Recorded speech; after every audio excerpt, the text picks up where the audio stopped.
ए भैया एगो घटना महाकुंभ प्रयागराज में घटल दिया। वही के विषय में एगो गाना के माध्यम से सुनावतानी, आप लोग सुनी जा और अपन आशीर्वाद दी जा।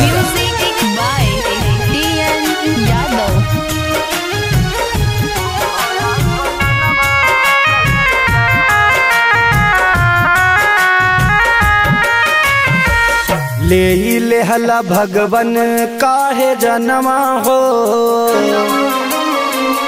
ले लेहला भगवन काहे जनमा हो।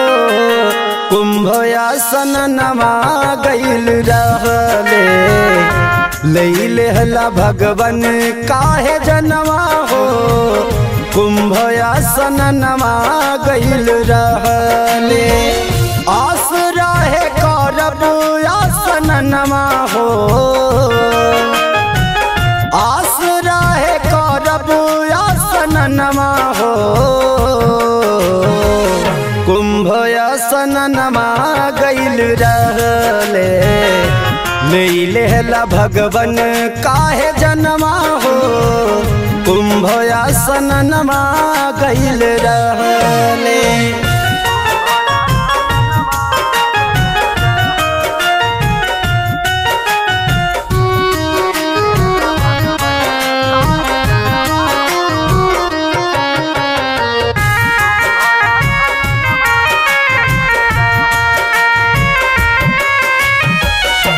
केहू के बाबू मरले, केहू के माई, केहू के बहिन मरले, केहू के भाई।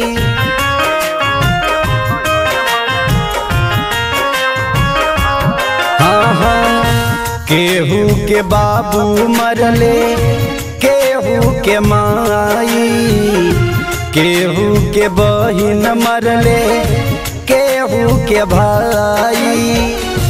तड़पी के चली गइल जनमा हो, तड़पी के चली गइल जनमा हो।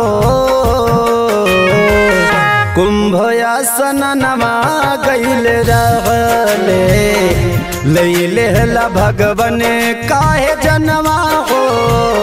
कुंभ आसन नमा गइल रहले।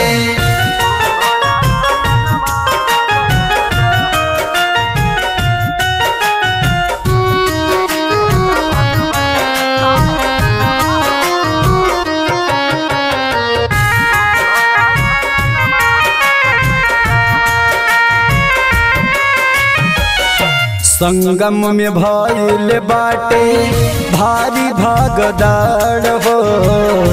कवन विपतिया गइल लोगवन पपार हो।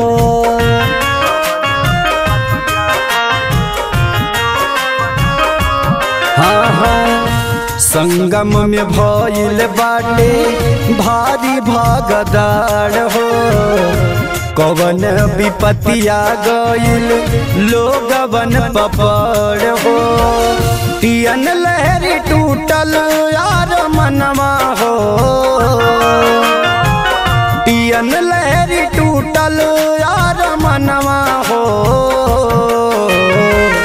कुंभ आसन नमा गइल रहले, ले लेहला भगवन काहे जनमा हो। कुंभ आसन नमा गइल रहले।